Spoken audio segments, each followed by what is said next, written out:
I'm a person. That's the way my part. One touchdown. All right. Always happens. Like someone or So we're back for another week. Temperature's slowly starting to warm up again, right? You guys are starting to come out of hibernation just in time to get smacked around with a couple of exam weeks, as far as I understand, right? So it's been, I've seen a lot of happy and frolicking around campus, as is the custom when it comes to sort of midterms or whatever you want to call it. So as you guys know, I probably don't have to tell you, right? We have our exams this week also, and it's going to be the world's hardest exam, right? Because why? Every exam is always the world's hardest exam, right? Until the next one, right? So, but anyway, don't worry about it. You know, we'll get this done. We'll get it taken care of. We'll all survive, and we'll make it through. I told you guys already where I'm going to be pulling the types of questions from. I'm not hiding that from you guys. So hopefully you guys have been spending some time for the past couple of days, kind of looking through the stuff in the book there, and then back to the end of chapter problems, that kind of thing, right? And then we'll get it taken care of with a nice in-class exam. Online exams are always a little bit more of a pain. I don't know. I guess everyone has a different opinion on it, but since I get to write the exams, I guess I have the ultimate call. But we'll do a good old-fashioned in-class exam, and we'll do it from there, right?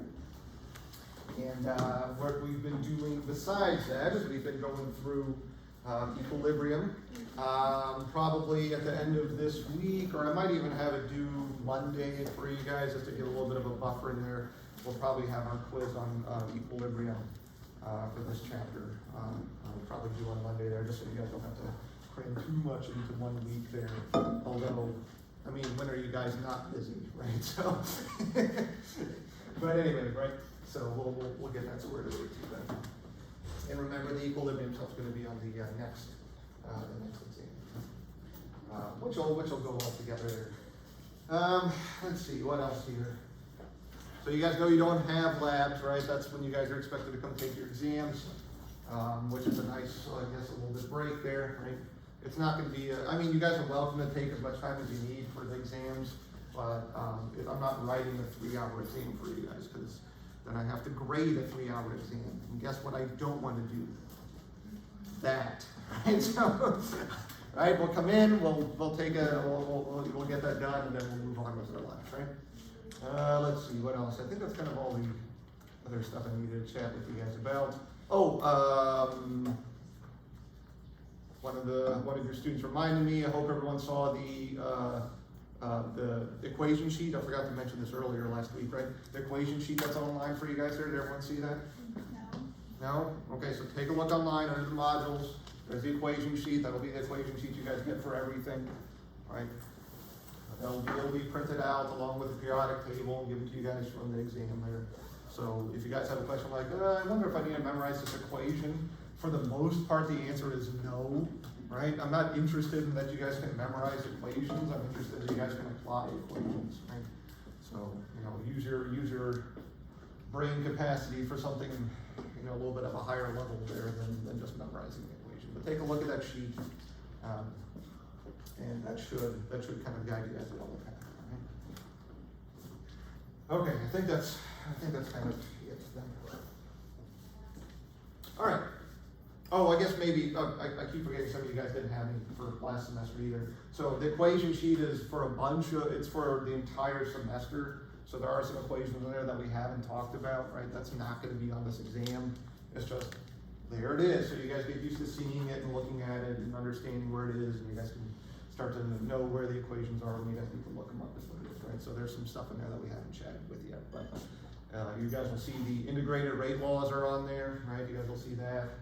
Right, and some of these more complex looking things, the Clausius clapeyron's on there, these kind of things, right? So you don't have to worry about that. Okay, I think that's finally it now. Am I done stalling for time? Crap, I still have an hour to go. I didn't prepare that much material. All right. So, okay, so we'll get started with prayer, and then we'll continue on in equilibrium stuff here. But Lord, we just thank you. We thank you for another gift of another day, of another week, of another opportunity. Lord, and we just pray that we make the most of it. Lord, we just pray that we can can just accomplish what you set before us, Lord. We know that there's something you've put on our hearts, Lord, in whatever way that might be. We know we feel you just kind of tugging on our hearts, Lord, and we just pray that we learn how to submit ourselves to your will and to your authority, Lord. We call you King, we call you ruler, we call you Lord, and Lord, sometimes we just forget what that actually means. And so, Lord, we pray that we just become good and humble servants and that we can follow that pull that you have in our hearts, Lord. Just give us the strength, the wisdom, the ears, and the heart just to follow what you would have us do today. We just pray this in your name.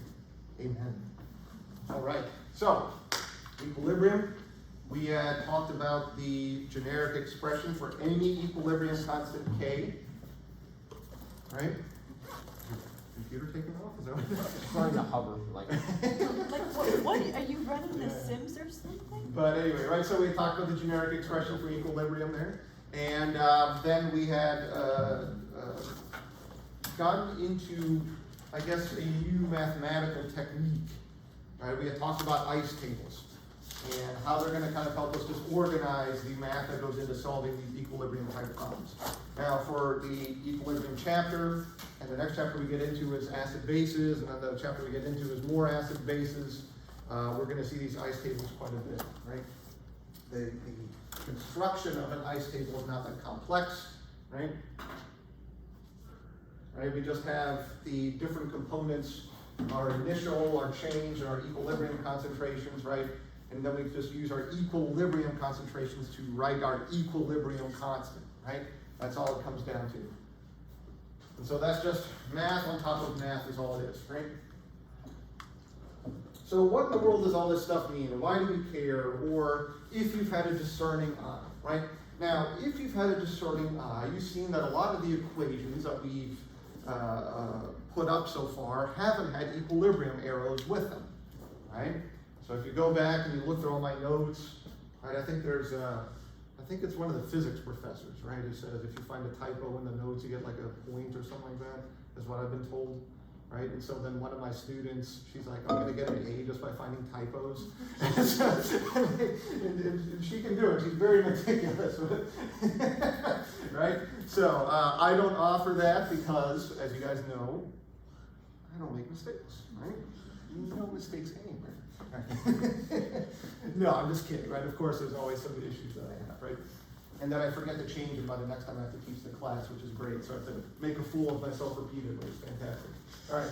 So, but anyway, right, if you take a look through all the old slides and everything, you'll see that in a lot of cases I didn't write equilibrium arrows. Now, technically, that would probably be incorrect, right? Because what we've said is that every reaction establishes an equilibrium, right? And all it means is that the reaction proceeds to an extent where the concentrations of the products and the reactants aren't changing, right? Every reaction that you guys have done in the lab, right, has reached equilibrium at some point, right? You guys will be probably doing an equilibrium experiment at some point also, right? And measuring these kind of equilibrium concentrations and backing them out. But I think there's a lab that you guys do where you make like different colored solutions and you can back out the information from that, right? But so then why don't we draw equilibrium arrows for every reaction? Well, the short answer is because every time I have to draw those equilibrium arrows, there's not a keyboard command in Microsoft Word, right, where I can easily put that picture in there, right? So that's one dumb reason. But the other reason is because what we're also trying to express with these arrows, right? So if we take a look at the top here, right, if our equilibrium constant, Kc there, is much greater than 1, right? What does that practically mean, right? What does that practically mean when our K, this equilibrium thing, which we've been spending our time calculating now, is much greater than 1, right? Yeah, what's up? I know, I thought, that was a rhetorical question, I thought you were asking an actual I mean, you can answer if you want. Are you going to say very little reactor remains? No. I was going to slightly reword it. Ah, okay. There remains very little of the reactant, I see. Right? So it means that there's a lot of our product, right? The numerator in our ratio, right? Products over reactants, right? The thing on top. That means that's the larger value. There's more of our products, significantly more of our products than our reactants, right? That's all it means. You guys understand what I mean with this, right? It's not necessarily what the number is. It's like, oh, it's 53. Like, holy crap, 53, that's amazing. No, right? It's just is it bigger than 1, right? And it means that we have more product than we have reactants. That's all this comes down to. Got it? If we have the equilibrium less than 1, the reaction is strongly reactant favored, very little product forms, usually written as no reaction, right? So again, there's a little bit of a misnomer there, right? It just means that it's, reactant favored, nothing really happens, kind of what it is, right? And so, sorry, I forgot my point that I want to say here, right? Often written as a forward-only reaction. So there's kind of our shorthand for this, right?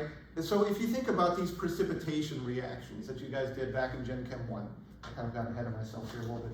So if you guys think back to these precipitation reactions you guys did in Gen Chem 1, right? You guys remember those? You had to do the solubility rules, you had ionic compounds, you split them together, you brought together new things, and you checked to see if it was soluble or not, right? Those were all written as forward-only reactions, right? Because you precipitate out your product or one of your products in there, right? And the reason is not that there isn't an equilibrium established, it's just it's so heavily favored that we only write this in one direction. Practically speaking, there is no reverse reaction, right? That's all it really means, okay? So that's one of our quintessential examples of these forward-only reactions, those precipitation reactions, right?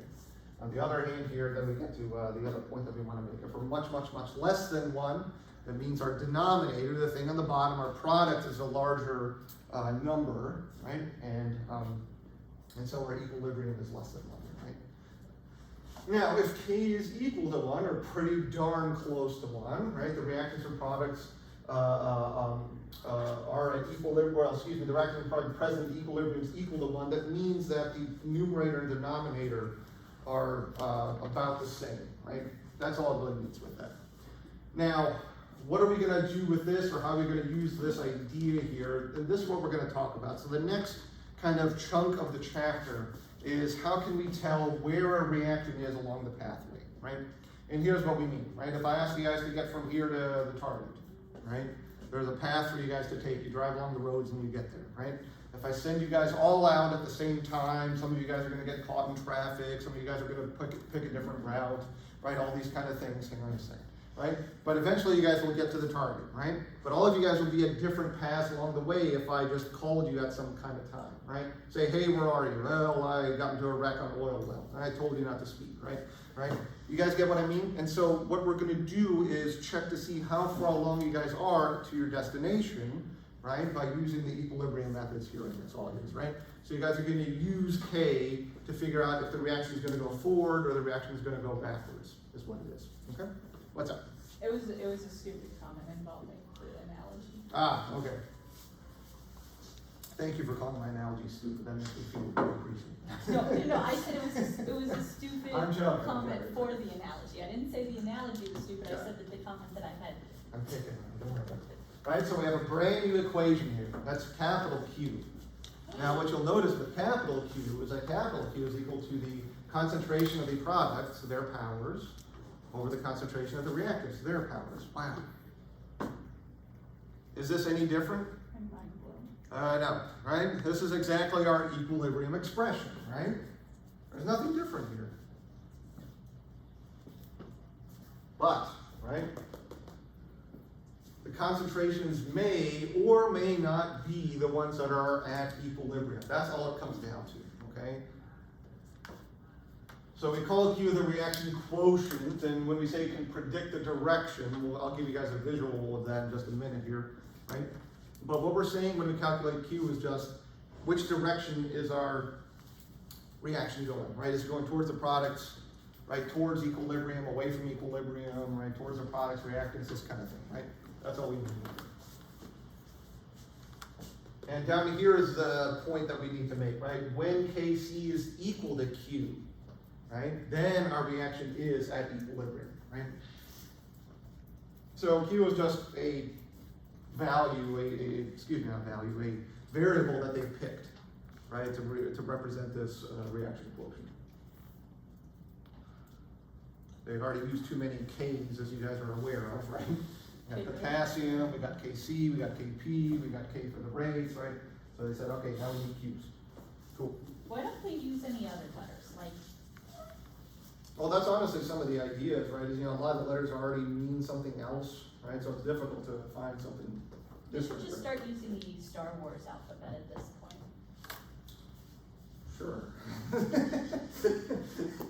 I will disagree with that. All right. So, what are some of the differences, I guess, with this that we have to take into account for? Right, so Q changes as a reaction moves to equilibrium, right? So Q isn't necessarily a constant, right? It's a snapshot of what's going on at that time, right? It's what I'm calling you guys on the road to the target, right? It's just where you guys are along the path, okay? And that makes sense, right? If a reaction is not at equilibrium, then the concentrations are going to be changing, okay? Of the products and the reactants. If you go back to the beginning of the slides, right, you remember those graphs that we had there where this stuff was all approaching equilibrium, right? So Q is our snapshot, and we compare it to the equilibrium. So Kc, there is a constant as long as temperature is held constant. Okay? If we change temperature, then our K is going to change.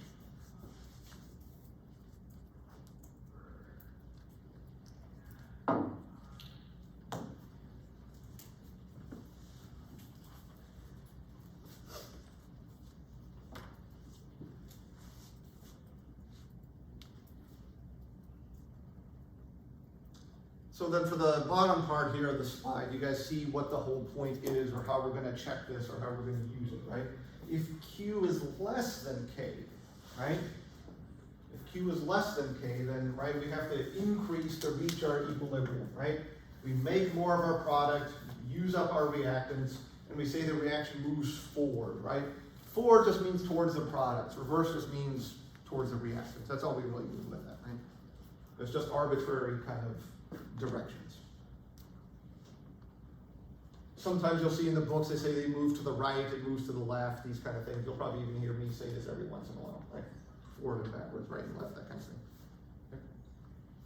If Q is greater than K, then this has to decrease, and we have the exact opposite.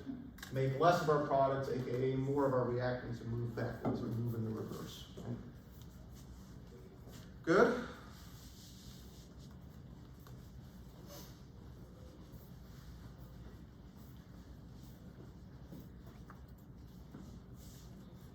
So if we take these ideas and maybe make it a little bit simpler, at least for me, right? Visualize it. That's all we're talking about, right? Comparing Q and K.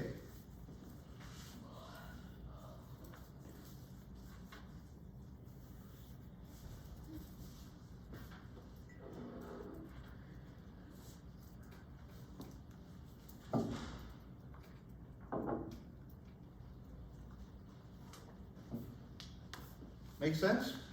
What's the math involved with calculating Q? So much now. It's the same as for calculating K, right? That's all it is. You guys get what I mean with that? Is it any different? Nope. Right? All you gotta do is you have to have information about concentrations, right? And I have to give you information about what K is. Otherwise, how can you compare Q and K, right? You guys get what I mean with this? Right? So I have to give you a little bit more information when we're talking about these problems, otherwise, okay, I calculated Q, but it doesn't mean anything. Now we got to know what K is. Right? All right.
I also have to prepare the solutions for biology.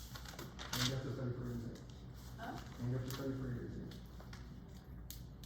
Lots of exams. Mm-hmm.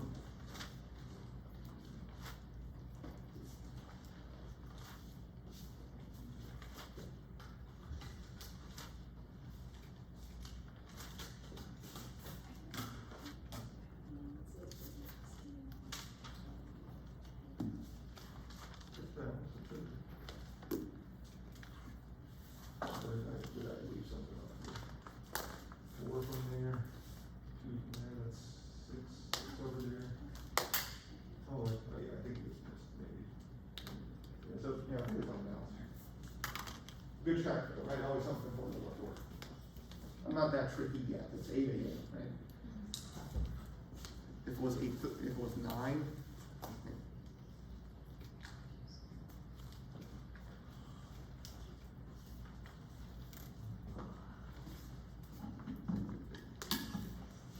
No, everyone's getting it right.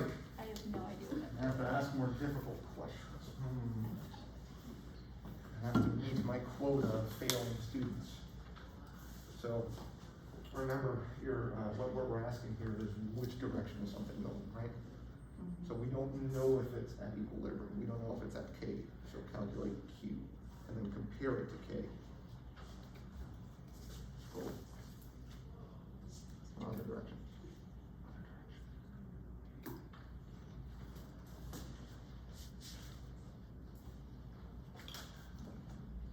I don't know.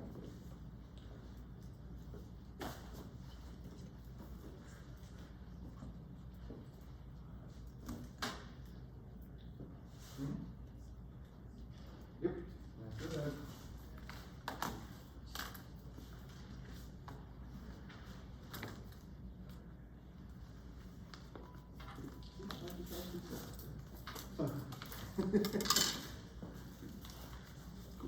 So what is that?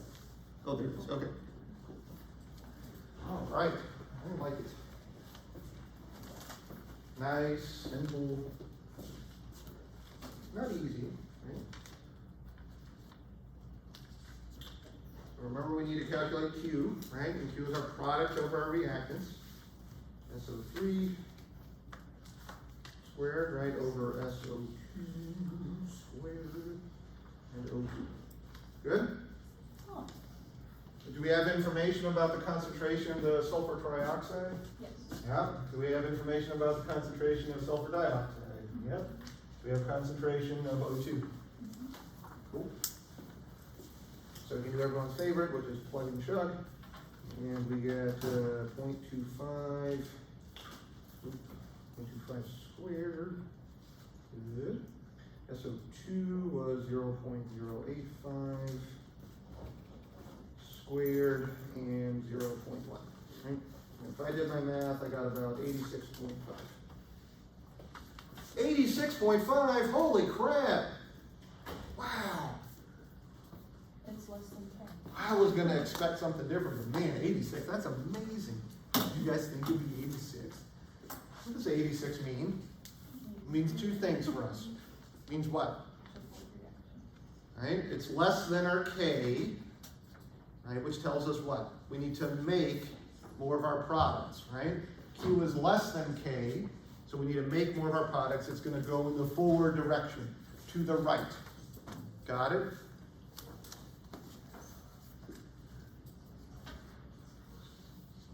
The second thing it tells us, as expected, you can just look at the numbers, right? It tells us that our products are in a higher concentration than our reactants are, right? That's the other kind of thing to pay attention to. Good? Nice? More of those?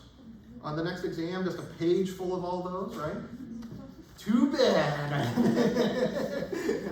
No, it's all right. I mean, this stuff will be on the next exam, right? It's gonna look just like this, right?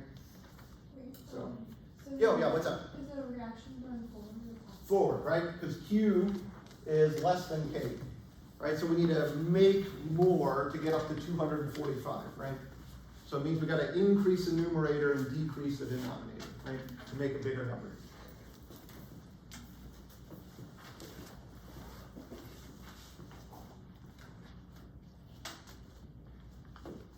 Okay.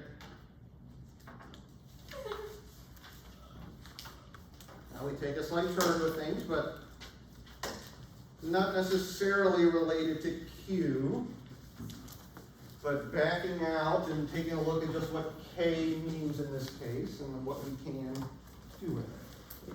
This one's gonna take a little bit of matharoni, right? So, see what you guys come up with.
What are we given information about? The amount of the product that we have. And so we place it into an empty flask, right? So we've got a beaker of HI, well, a gas, right? So a cylinder, whatever, right? And we pour that into a beaker, right? So what is that information there? 0.05 moles, right, is our initial concentration, right? So we start the reaction, got it? Something happens, we change, right, and then we have our equilibrium. So how do we start off a problem like this? We need to set up an ice table, got it?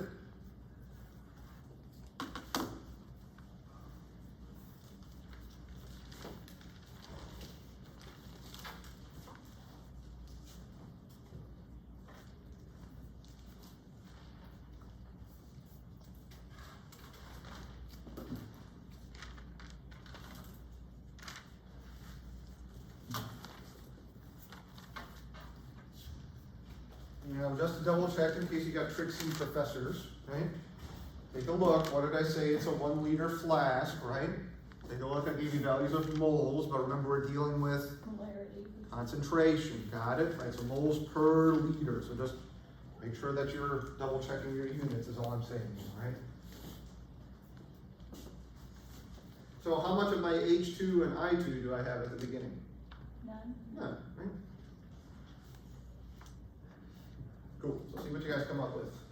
Now from there.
I'm just giving you the initial concentrations, right? The reaction has to go, and then we get our equilibrium, right?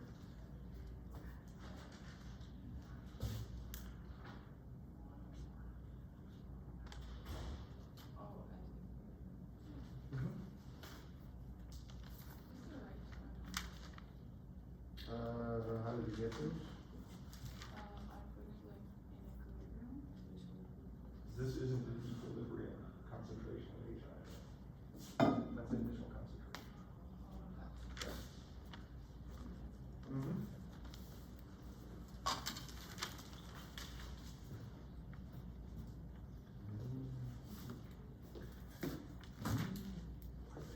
Mm.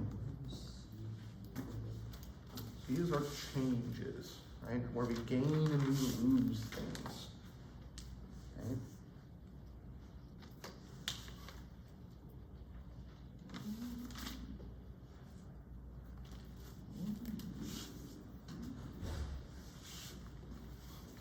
Cool. Remember, just be careful. You can't have a negative, negative value. You can't.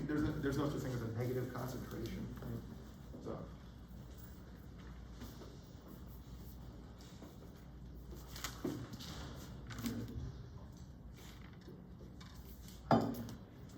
So we're given an initial, right?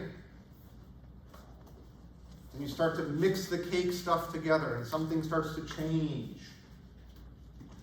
What happens at the change? Here's what's tricky about this, right? Here's what's kind of tricky about this. We're starting on this end, right? And we're going that direction. What happens to this HI as this reaction proceeds? It'll decrease, right? But what happens to HI as we go through this reaction? It'll turn into what? H2 and I2, got it? So what happens as we're trying to get to equilibrium? Well, we end up making some of the H2 and the I2, got it? Everyone with me on this? And what happens to our HI? We lose some, but how much? X. 2x. Twice, right? Take a look at our stoichiometry. You guys with me on this? Everybody with me? This is pretty much always how our C line is going to look. Things getting made, things getting consumed, related by our stoichiometry, right? The rule of life says what? Garbage in, garbage out, right? Question. Yeah? Why would they both be X? 1 to 1. Right. Yeah, that makes sense. Everyone with me on this? Good. So what do we end up with at the end?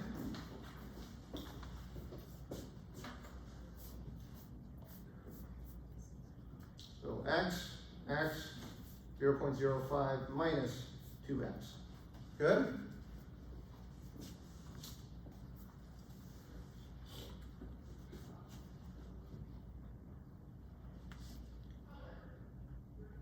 So Kc, right, is equal to product over reactants, right? So 0.05 minus 2x squared over, right, x times x. Good?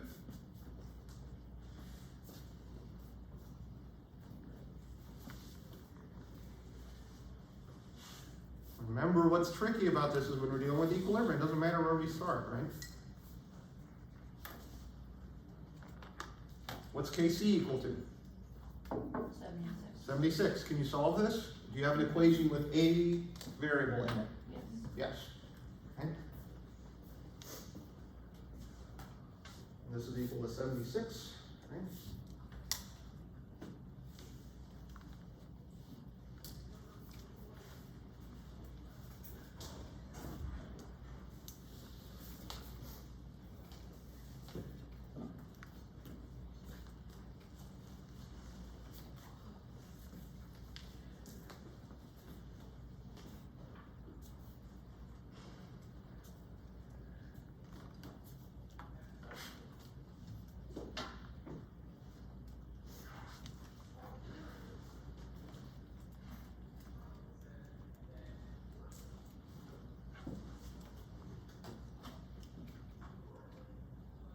Do a little bit of a rearrangement here. take the x squared from the bottom over to the other side, right? And we end up with this, right? Then we can take the square root of both sides. So square root of this, square root of that.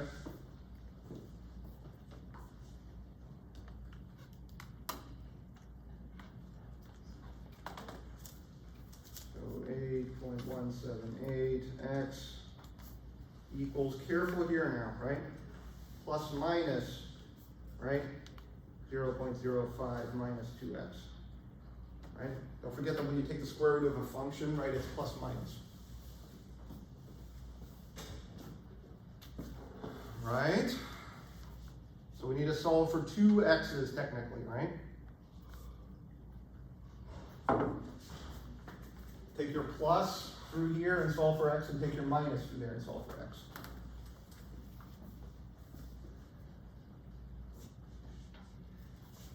And if you do that, you get two values for x. You get 4.67 times 10 to the minus 3, okay?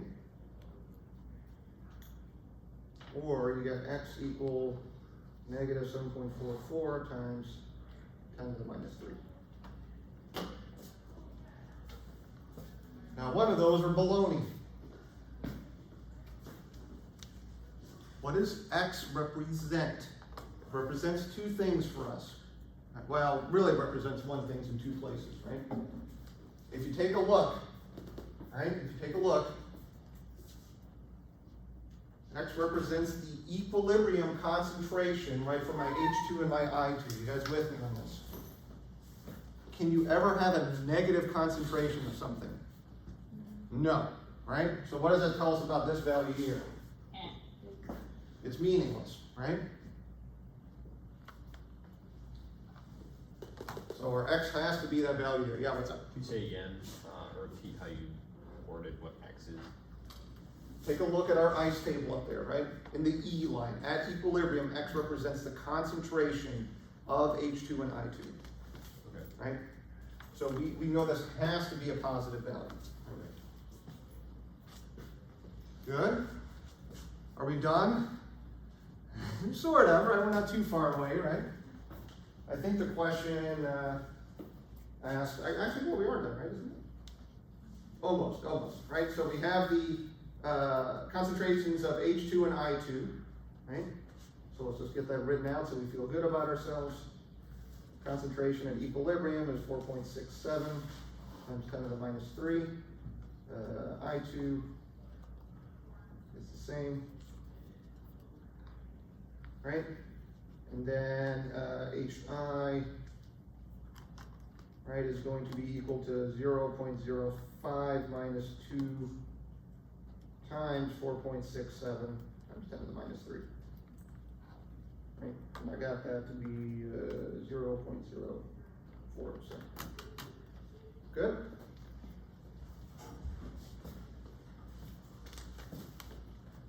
Ooh, got tricky kind of quick, didn't it? Everyone was happy, living in Q land.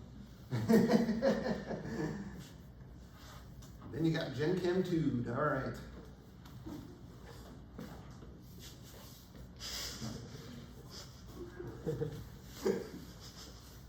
Good?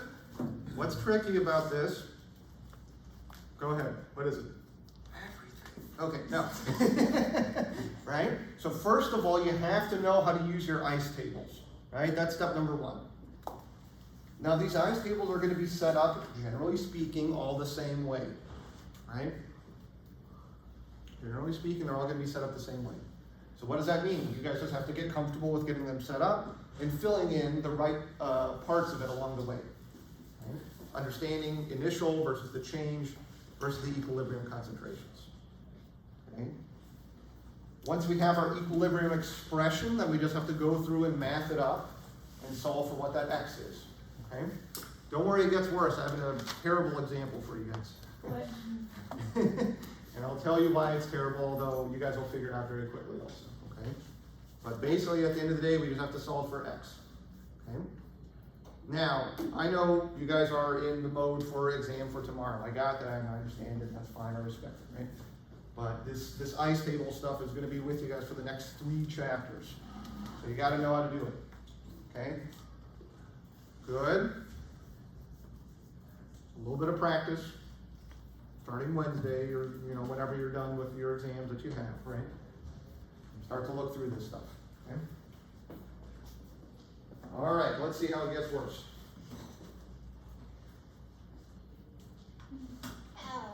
Okay, so we have essentially the exact same thing.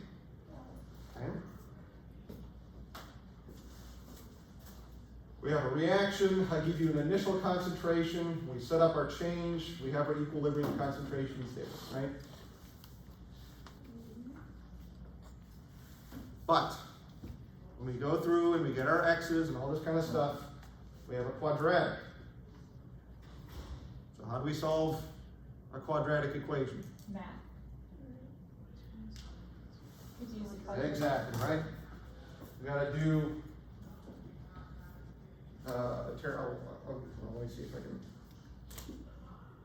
get that all together on one slide there for you as you're copying it down, right? To solve for x in a quadratic, we have to do this, right? You'll notice that I did this one pre-typed up.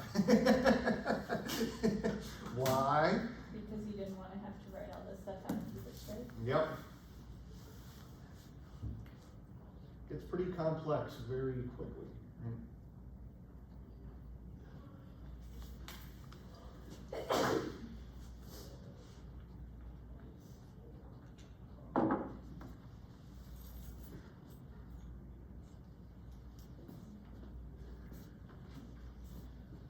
Now, why does this stuff look particularly scary? Again, there's 2 reasons for it. One, it makes sure that you guys are, let's say, keeping good notes.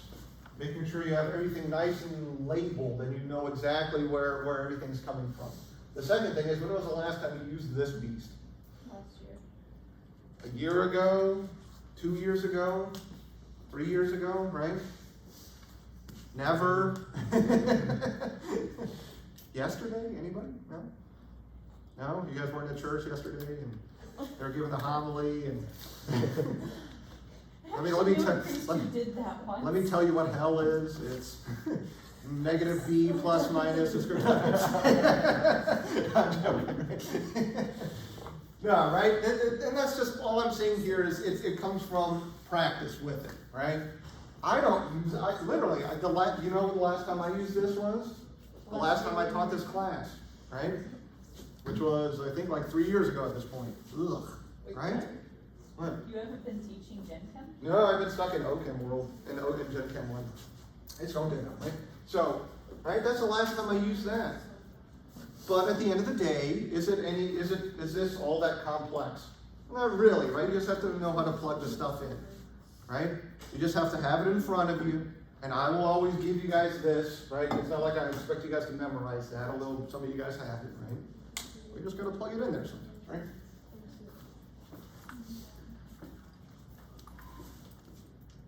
And if we do all that, take a note, right? Square root plus minus, we end up with 2 values. Again, we can't have a negative concentration. That's not something that exists. Right? Again, we could ask the question a different way. What does X represent? And if you take a look at what it was in our ice table there, it represents a concentration at equilibrium, right? We can't have a negative concentration. Okay. Good. Give you guys a minute there, trying to copy all that down. So, question. Yeah. Would we ever use the negative values, say if all the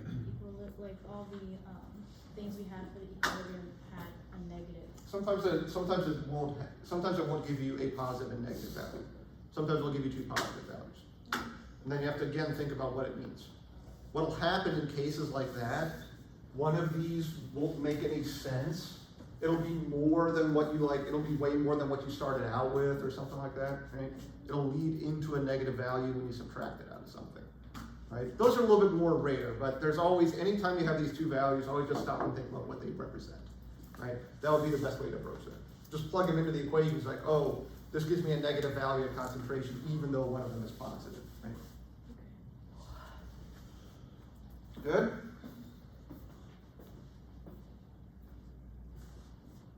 I think this just kind of throws everything back together, right? All right, so at the end of the day, something to always do with these types of problems is just after you guys are done calculating an x, just plug everything back in together to see if it calculates your k that you guys started out with there, right? Just a good way to make sure you didn't typo anything along the way, right? So.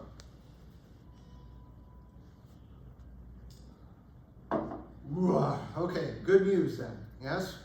That's probably as difficult as this stuff gets, okay? Not saying that it's easy, I'm just saying, what else can I really do to you guys at this point, okay? Good? All right. So one last little idea here, which in all honesty, is probably going to be the most important part. Well, maybe not important, but let's say the most applicable part of this chapter. Now, what I just said is that, the last time I've kind of used ice tables and all this stuff was years ago. I use this stuff every day, right? And for any of you guys who are in biochemistry or moving forward in that field there, you guys are going to be using Le Chatelier's principle constantly, okay? And it's always one of these things that's behind the scenes. Because Le Chatelier's principle is basically what we do to control our equilibrium, right? Some reactions don't want to give us a lot of product, right? Their K is going to be equal to 1 or less than 1, right? And so we need to push the equilibrium in the direction that we want. So we can talk about stressing it or shifting the equilibrium or moving it, okay? Now, I'm not saying we're changing the constant, right? That's not what I'm saying. We can change the constant with temperature, right? But what I'm saying is we shift or move the equilibrium around to make more of our product or make less of our product, right? To make more of our reactant or to consume more of our reactant, okay? That's what Le Chatelier's principle is. You guys know what's it called? What's the name of the statue with in front of the the courthouses with the blind, right? Justice? Yeah, right. I forget there's some other name for it, right? But she's holding the scales, right? And she's blind, right? That's essentially what Le Chatelier's principle is, right? It's just we have to maintain a balance, okay? If we stress one side of that balance, the other side's going to respond to it. That's all it is. If we stress one side of our reaction, the other side's going to respond. Got it? So, what are some of these stresses? Well, I kind of give you guys a list here, right? Do I expect you guys to memorize that? No, I expect you guys to understand that and be able to interpret it, right? The other end of it is what goes on over here, right? Just kind of a flow chart of what's happening. We have an equilibrium, we stress it, we ask if Q is equal to K. If it is, then we either go forward or backward, depending on what Q is, we either move forward or backwards in the reaction, right? And then we just continue to cycle through this until we're back in equilibrium, and then we go through it again, right? What's that?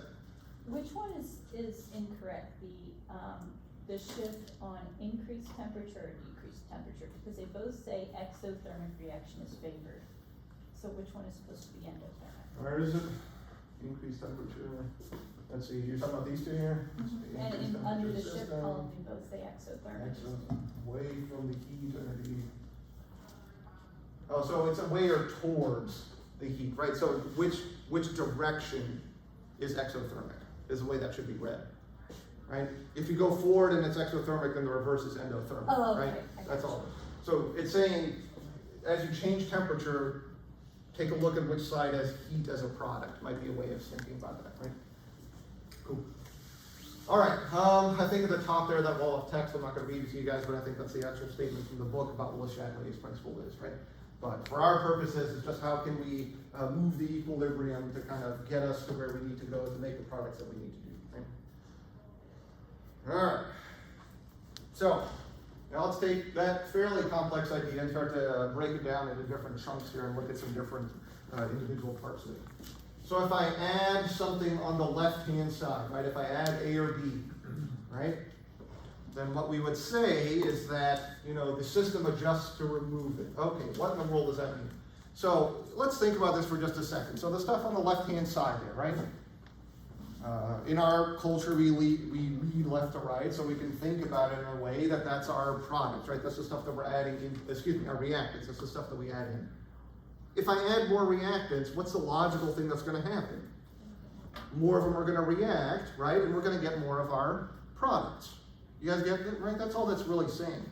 So if I add more stuff on the left-hand side, more product is created, the reaction shifts to the right, it shifts forward. Good. If I get more eggs, I can make more pancakes. That's all it's saying. Got it? I don't know, I guess I'm hungry this morning, so I'm thinking about pancakes. Right? But that's all it's saying. If you have more of the starting material, then more can react and go on. Right? If I remove A or B, right? If I take A or B away, what happens? Then C and D are gonna go back, right? And make more of it. What's up? What if A and B are codependent, like one can't react, like adding? Then they need therapy. Okay, so if you need, let's say, 1A for every 2B, and So just what we have here, yeah. and you just increase B, so you have 4B for every 1A, then it's not gonna go forward anymore because you're limited by A, right? Like A. So, okay, so you're kind of, you're bringing two different ideas together here, right? And you're not necessarily wrong with what you're saying, right? So, but still, so to your example that you mentioned there, you're still increasing A or B. Right. So you still have more of the reactants there, and it's gonna make more of the product, right? Because it doesn't matter if you just add one of those. So this is, remember, the thing that's going on behind the scenes is that A and B have to smash into each other at the right time, at the right speed, with the right energy for this reaction to proceed. If I increase more of B, then there's a higher chance that A can smash into one of those to make this happen. Gotcha, Right. so it doesn't really matter which one of them is limiting. Not for what we're assuming that we have enough to continue, right? You know, there is some assumptions behind the scenes here, right? Okay. Yeah. But yeah, what you're talking about there is, well, at what point do we hit the limiting reagent? And that's one of these things that we can do to kind of push this reaction in one direction, right, is what it is, right? So, you're bringing two ideas which are both correct, but not quite what we need to apply at the moment, though, right? Okay, so, here it is. So if I add A or remove A, we shift, if we add it, we shift to the right. If we remove it, we shift back here. What if I changed the slide around and said C or D? Same thing. It'd be the exact same thing, but from the opposite side, right? You guys with me on this? So one of the simplest things we can do is just keep adding more of our reagents to our reaction and start to push to make more of our products, right? So if we take this idea and kind of go back to one of the earlier examples that we had, right? So we start out a reaction, right? At some point it reaches equilibrium. We remove some of our product, right? We remove some of the stuff that's on the left there, right? The things start to kind of readjust, right? And we end up at another equilibrium that's established, right?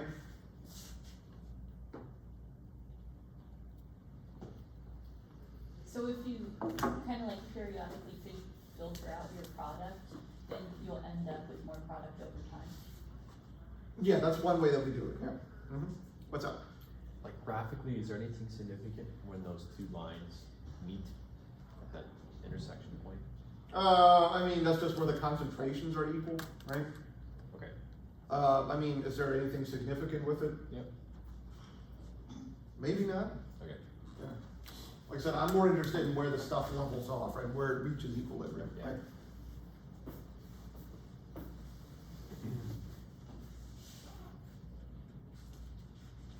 All right. So K does not change, or pressure and volume change. Interesting. Okay. So equilibrium position may change. Okay. So let's see what goes on here, right? If volume is doubled, all the concentrations are divided by 2, right? So for the products and the reactants. And so the rest of this is just kind of showing you guys I guess the math behind it all.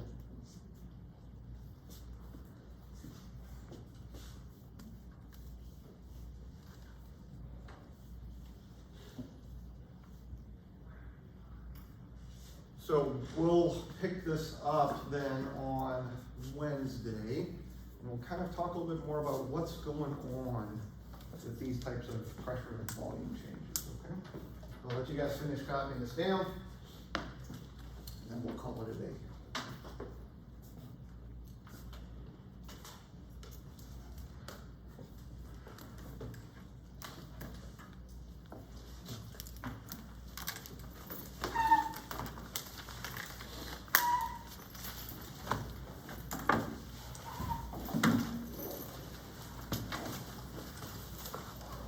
Doctor.